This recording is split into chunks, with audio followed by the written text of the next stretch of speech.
আজকে আমি একটা বিশেষ অর্কিড নিয়ে আলোচনা করব, যেটা আমার সঙ্গেই আছে। এটা একটা স্পিসিস অর্কিড। এটা কি অর্কিড, এর বিশেষত্ব কি, বা এটা শুরু করার জন্য কি কি লাগবে, বা কিভাবে আমরা শুরু করতে পারি, সেই জিনিসগুলো আমি প্রত্যেকটা জিনিস নিয়ে আমি আলোচনা করব আজকে। তো ভিডিওটা দেখতে থাকো, বুঝতে পারবে। এই যে আমার হাতের সামনে যে অর্কিডটা দেখা যাচ্ছে, সেটা হচ্ছে ডেনড্রোবিয়াম ফ্যামিলির একটা অর্কিড, যার নাম ডেনড্রোবিয়াম ডেন্সিফ্লোরাম। ডেনড্রোবিয়াম ডেন্সিফ্লোরাম এই হলুদের মধ্যে, মানে কি বলবো, থোকা হয়ে ঝুলে রয়েছে। এই যে লম্বা লম্বা থোকা হয়ে ঝুলে আছে এই অর্কিডটা, যেটা হালকা একটা মসৃণ গন্ধও আছে এই অর্কিডটাতে। তো এটা একটা স্পিসিস অর্কিড। তো এই স্পিসিস অর্কিডটাকে কিভাবে লাগালে খুব সুন্দরভাবে হবে, এর মিডিয়া কি, এটা কিভাবে যত্ন করতে হয়, কিভাবে এটাকে বড় করব, দীর্ঘ বছর ধরে আমরা করতে পারবো, এই সম্পূর্ণ জিনিসগুলো এই ভিডিওতে থাকতে চলেছে। তো দেখতে থাকো। সব থেকে প্রথমে এই অর্কিডটা নিয়ে যদি আমি বলি, তাহলে বলবো এই অর্কিডটা লং টার্মের জন্য। আর এই অর্কিডটা হার্ডি ভ্যারাইটি। হার্ডি ভ্যারাইটি কেন বলছি, কারণ এই অর্কিডটা আমাদের ওয়েস্ট বেঙ্গল এবং ইন্ডিয়ার ক্লাইমেটে দারুণভাবে সার্ভাইভ করতে পারে। কিন্তু এর অনেক নেগেটিভ জিনিসও আছে, যেটা আমাদের সার্ভাইভ, মানে আমাদের পরিবেশে যদি সার্ভাইভ করাতে হয়, তখন কিন্তু অনেক কিছু জিনিস মাথায় রাখতে হবে। আর সেই অনেক কিছু জিনিসগুলো যখন মাথায় রাখবো, তখন সেই জিনিসগুলোকে জানতে হবে। না জেনে অর্কিড করলে অর্কিড হবে না, অর্কিড ধীরে ধীরে মারা যাবে। প্রথমে আমি এর পরিবেশ সম্পর্কে আলোচনা করব। তো কোন পরিবেশে এই অর্কিডটা রাখলে দারুণভাবে গ্রো করতে পারবে। সব থেকে প্রথমে আমি বলি যে এই অর্কিডটা প্রথমত 50 থেকে 70% শেডের মধ্যে রাখলে সব থেকে বেটার হবে। 50 থেকে 70% রোদ কেন বলছি, কারণ আমি ফিল্টার সানলাইট ব্যবহার করি। ফিল্টার সানলাইট মানে আমি ওপরে গ্রিন নেট ব্যবহার করি। এই যে আমার ওপরে গ্রিন নেট দেখা যাচ্ছে, গ্রিন নেটের মধ্যে থেকে ডাইরেক্ট সূর্যের আলো যখন 50% থেকে 70% পরে, তো সেই উজ্জ্বল আলোটা এরা পছন্দ করে, কিন্তু ডাইরেক্ট সানলাইট পছন্দ করে না। সব থেকে মেন জিনিস, যদি পরিবেশ নিয়ে আমি আরও ডিটেলসে বলি, তাহলে বলবো ডাইরেক্ট রোদ দেওয়ার কোনো প্রয়োজন নেই। 50% সানলাইট এদের ক্ষেত্রে যথেষ্ট। প্রথমত অনেকেরই কোশ্চেন থাকতে পারে যে ছাদে করলে কিভাবে করতে পারি, ব্যালকনিতে করলে কিভাবে করতে পারি। ছাদে ব্যালকনিতে ইজিলি করা যাবে, অসুবিধা হবে না। ছাদে করলে ছাদে প্রপার পরিবেশ তৈরি করতে হবে।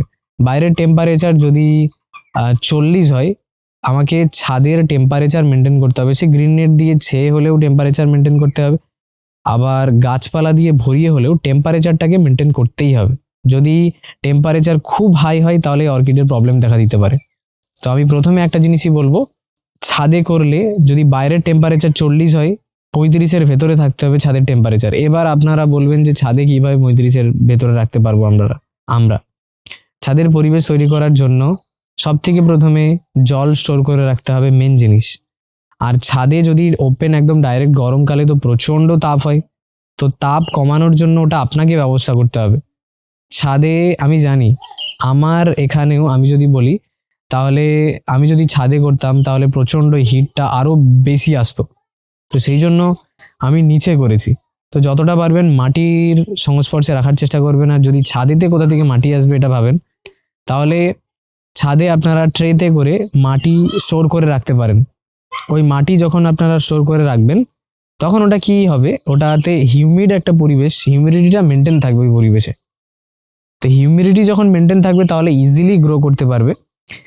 আর আমি এরপরে বলবো যে কি মিডিয়া ব্যবহার করব, মানে কাঠে করব, আমার কাঠে মাউন্ট করা আছে, কাঠে করব না পটে করব। তো যেটা বলছিলাম ছাদে, ছাদ নিয়ে যেটা বলছিলাম, ছাদে করা যাবে, ব্যালকনিতেও করা যাবে। তার জন্য প্রপার পরিবেশ রেডি করতে হবে। আর পরিবেশ রেডি করার জন্য আমাকে হোয়াটসঅ্যাপে মেসেজ করবেন যে কিভাবে আমি পরিবেশ রেডি করতে পারি। আমি নম্বরটাও দিয়ে রাখবো স্ক্রিনে, তো ওখান থেকে দেখে আপনারা আমাকে মেসেজ করতে পারেন যে কিভাবে পরিবেশ রেডি করতে পারি। কারণ প্রপারভাবে এর পরিবেশ বলতে গেলে প্রচণ্ড টাইম লাগবে, সেজন্য আমাকে হোয়াটসঅ্যাপে মেসেজ করবেন, আমি ইজিলি পরিবেশ সম্পর্কে বলে দেবো জিনিসটা।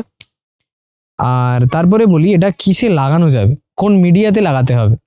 প্রথমত এটা আমার কাঠেতে মাউন্ট করা আছে। এই যে গাছটা ডেনড্রোবিয়াম ডেন্সিফ্লোরামের গাছটা আমি রেখেছি, কাঠেতে মাউন্ট করা আছে। একটা কাঠের গুঁড়িতে আমি মাউন্ট করে রেখেছি এই ফুলটাকে। আর এটাকে পটে করা যাবে, কিন্তু সব থেকে বেস্ট হয় কাঠে, কারণ গাছটার নেচার আগে বুঝতে হবে। এটা কোথায় হয়, কোথায়? গাছেতে জড়িয়ে থাকে। তো এদেরকে এমন একটা পরিবেশ দিতে হবে যেই পরিবেশটা গাছেতে খুব সুন্দরভাবে জড়িয়ে ধরতে পারবে। তো আমি ওই জন্য কাঠ একটা গুঁড়ি দিয়েছি গাছের ডাল, যেটাতে ও সুন্দরভাবে শেকড়টা চাপ হয়ে জড়িয়ে ধরতে পারবে, সেই রকম একটা পরিবেশ দিয়েছি। আর যদি এটা পটে করি তো পটেও করা যাবে, খুব সুন্দরভাবে পটে করা যাবে, অসুবিধা সেরকম হবে না। কিন্তু আমার মতে পটে সেরকমভাবে মানে এদের রুটসগুলো পটে শুধু ছাড়বে, কিন্তু এদের নেচার হচ্ছে কাঠেতে সুন্দরভাবে জড়িয়ে ধরা। তো জড়িয়ে ধরা নেচারটাকে যদি আমি পটে দিই, তখন ওরা জাস্ট রুটসটাকে ছাড়বে, ওই জড়িয়ে ধরে নিজে থেকে গ্রো করতে পারবে, সেই জিনিসটা এরা পাবে না। তো সেই জন্য আমি মাউন্টিং করতে বেশি পছন্দ করি। এইটুকু মেনটেন করলেই, তারপরে খাওয়া দাওয়া যদি বলি, নর্মাল আমি আজ পর্যন্ত কোনো মেডিসিন ব্যবহার করিনি। এটাতে পুকুরের জল আমি ব্যবহার করি শুধুমাত্র গাছে। পুকুরের জল ব্যবহার করলে ইজিলি গ্রো করতে পারবে। আর পুকুর যদি যাদের না থাকে, তাদের কলের জল, যেই জল আপনারা খান সেই জল ব্যবহার করতে পারেন। আর কি মেডিসিন ব্যবহার করতে পারবো? মেডিসিন যাদের সময় আছে, সপ্তাহে বা 15 দিন ছাড়া ছাড়া বা মাসে 2 দিন সময় থাকবে, তারা আমাকে মেসেজ করতে পারেন হোয়াটসঅ্যাপে। আমি কি খাবার দিতে হবে সেই জিনিসটাও বলে দেবো এদের ক্ষেত্রে। আর যাদের একদম সময় নেই, যারা রাসায়নিকভাবে জিনিসটাকে করতে চায়, তাদের ক্ষেত্রে আমি বলবো এনপিকে ব্যবহার করা যাবে। এর ক্ষেত্রে এনপিকে 20-20-20 ব্যবহার করতে পারেন। মাসে 1 দিন দিলেই এদের ক্ষেত্রে যথেষ্ট বলা চলে আমার মতে। আর যদি প্রপারভাবে ন্যাচারালভাবে করতে চান, যে আমি একদম মেডিসিন ছাড়া আমি করতে চাই, তো সেই জন্য আমি বলবো আমাকে হোয়াটসঅ্যাপে কন্ট্যাক্ট করবেন। আমি মেডিসিন ছাড়া কিভাবে করতে হয়, আর আমি যেভাবে মেডিসিন ছাড়া করেছি আর এত সুন্দর ফুল এনেছি, তো আমি সেই জিনিসটাও, সেই পদ্ধতিটাও আপনাদেরকে বলে দেবো। ওকে, তো ভিডিওটা যদি ইনফরমেটিভ মনে হয় তো অবশ্যই সাবস্ক্রাইব করে রাখবেন ইউটিউব চ্যানেলটাকে। পরবর্তীতে বহু ভ্যারাইটি নিয়ে আমি বলতে চলেছি।